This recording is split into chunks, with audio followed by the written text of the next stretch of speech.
everybody, welcome to my YouTube channel. I'm Dr. Angel Storm. I'm the founder of Ashes to Beauty Ministries, and today I'm talking to you about setting boundaries with a narcissist. So setting boundaries with a narcissist is something that you're going to have to continuously do all of the time. They will not respond like a normal person will, where if you tell them your boundary, most people who are healthy are going to respect your boundaries and they're not going to want to push them. But narcissists, on the other hand, love to push the boundary. They love to get energy from other people, and they need that actually in order to sustain their ego, because they can't create their own internal energy. They don't feel good about themselves unless they have other people either praising them and looking at them, or they are stealing energy from others. So they're energy vampires. And boundaries are one of the things that narcissists actually look for.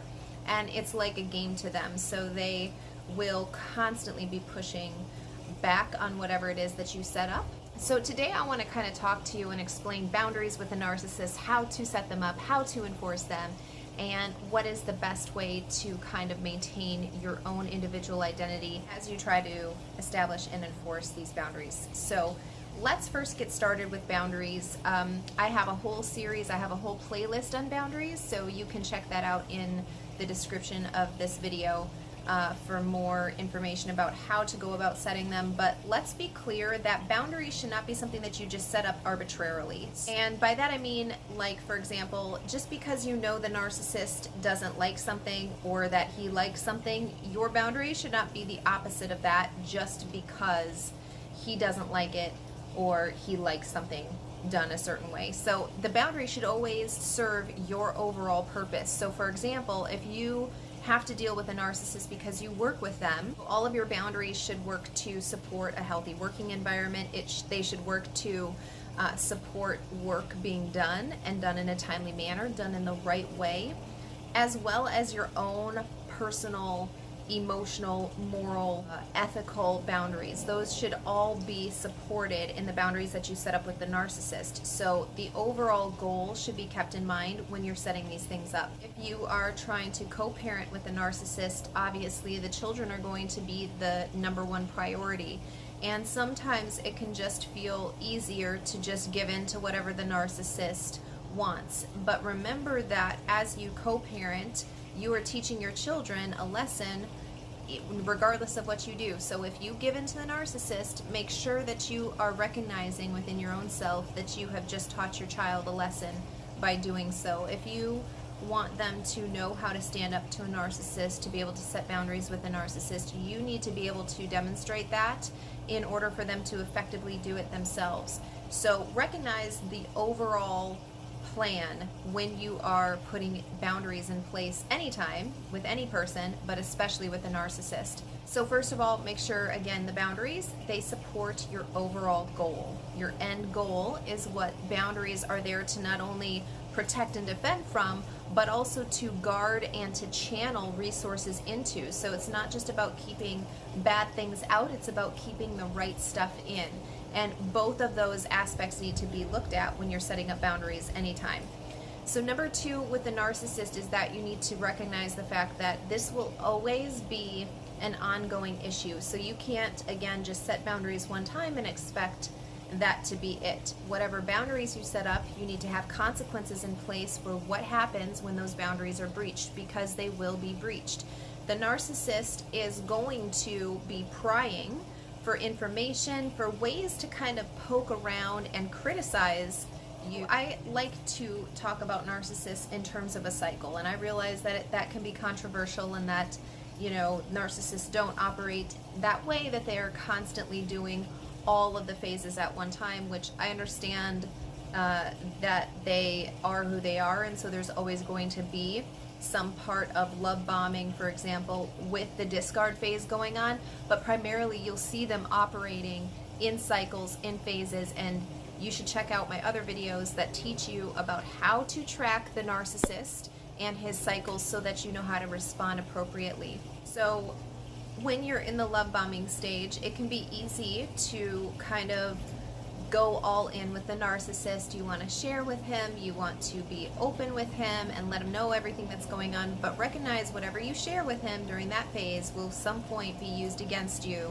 And those points of vulnerability that you give away during those phases are going to be the points, the pressure points, if you will, that he's going to come back to later on. So if he's always, for example, criticized your finances, the way that you spend your money or manage your money, expect that to be an area that always comes up. And so you're going to need to make a predetermined choice about how to handle that situation when the issue of finances comes up. If the issue is your work ethic or what you did or didn't do, the way that you do projects or do your workload, if you work with a narcissist, if your boss is a narcissist, recognize that that will always be a point of contention, and so your boundary is going to have to be established for that area. Whatever consequences that you put in place, you need to make sure that you are able to enforce.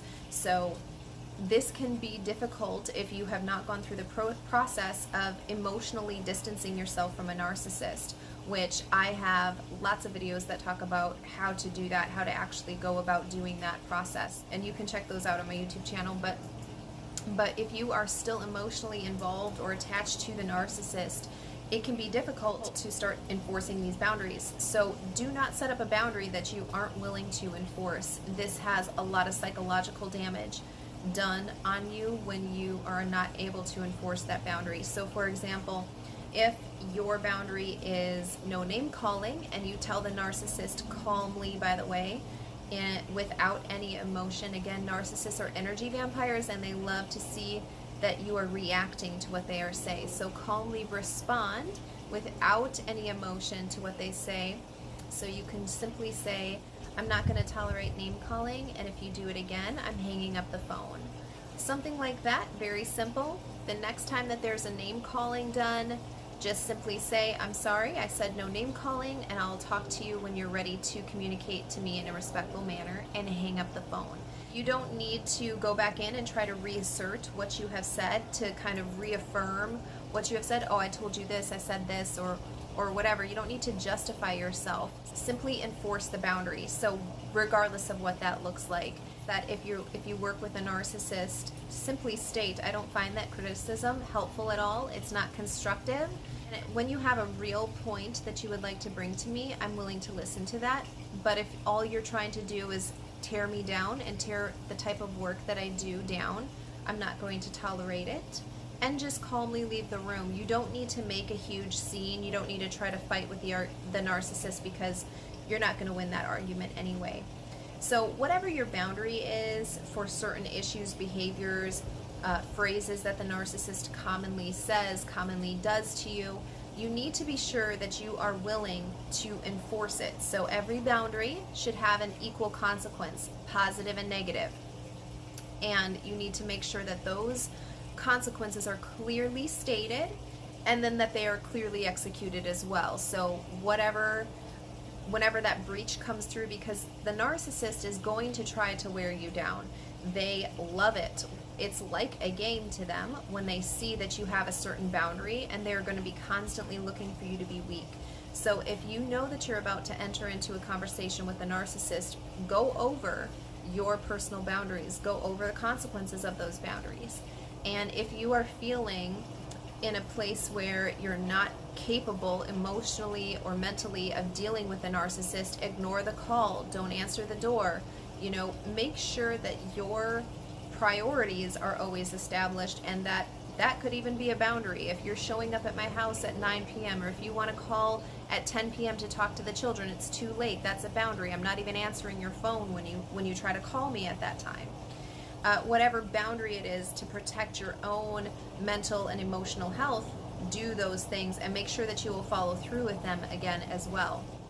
Boundaries are super important in life in general, and I know for my own self that if I had had stronger boundaries, that the narcissist wouldn't have even gotten into my life at all. But because I failed in establishing those early on, the narcissist was able to come into my life.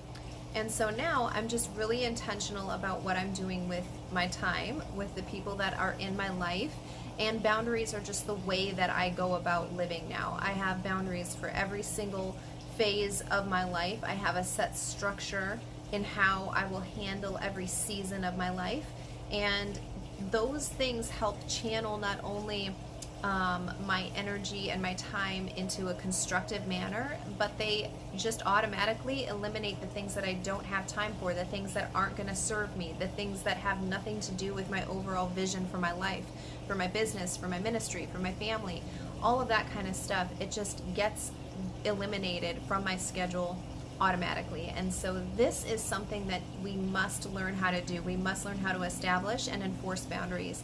Not only is this a great way to distance yourself from the narcissist, but it is going to give you so much confidence in yourself. You are going to know that you have the ability to make decisions, to follow through with them, to protect yourself, to have vision for your life, to provide for your family. All of those things stem on having healthy boundaries. You're never going to accomplish goals. You're never going to see your greatest dreams realized without having boundaries, because having boundaries inherently implies that I'm going to have to say yes to some things and no to other things. And I need to know which ones are appropriate for me to say yes to and things that are appropriate for me to decline. And to recognize that my time is my most valuable currency, and I'm not going to continue to invest it into places where I know I'm not going to see a return on it. So constantly going back and forth and playing the narcissist games, I already know what I'm going to get. I need to be able to deal with the narcissist in the limited capacity that I may be forced to deal with them. Like if you cannot go no contact and you must deal with the narcissist in some manner, boundaries are the only way to ensure that your time, that your energy, that your emotional state, your mental state, your physical health is not invested into a place that you know you're never going to see a return on. So getting these boundaries together, thinking about your specific situation, thinking about how you want your life to look in a year from now, in 6 months from now, thinking about it long term, and then back planning. So think about what do the day-to-day decisions that I make, how can those things support that vision? Because ultimately your boundaries, again, are like the guardrails on the side of the road. They're going to direct which way the traffic flows, which way the road goes. And so you're going to need to be able to set that for you specifically. So recognize the season of life that you're in. Recognize how much contact you must have with the narcissist, and recognize your overall vision for your life or for your job, for your career, for your family, etc. And think about those things, set up healthy boundaries, and think of appropriate consequences for if and when those boundaries are breached that you feel comfortable implementing right now. Maybe around for you, the only thing that you feel comfortable doing is stopping the conversation for that night. Maybe you don't have the ability to say, I'm cutting ties completely with the narcissist, and that's okay. Recognizing the fact that you would not be able to enforce that boundary is really healthy. So being able to say, I'm not going to tolerate name calling, and so therefore I'm going to hang up the phone. If that ever happens, I'm going to leave the room. If that happens, I'm going to have an exit strategy for if we are out in public together. I'm going to have a way to get home by myself that does not have anything to do with the narcissist. I'm not going to depend on him to handle that for me.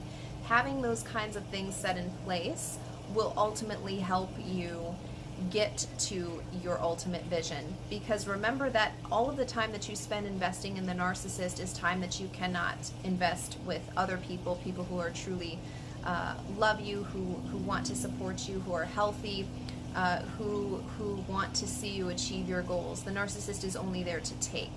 And so if you continuously invest your time there, that's what you're going to get in return. So I hope that this kind of helps you understand how boundaries are so important, how to use consequences that you can actually enforce, that you're willing to take a stand and say yes to, say no to, and follow through with your word and your predetermined choices, and how this can help channel your life's direction and ultimately save you a bunch of time, a bunch of heartache, a bunch of stress by just having these predetermined choices that you can fall back on. If you need more help or more explanations about how to set predetermined choices, about how to have the vision for your life, about how to plan for your overall purpose in life, you can check out this package that I have available. There's 6 different things involved in that bundle, and it's going to help you clarify your purposes, including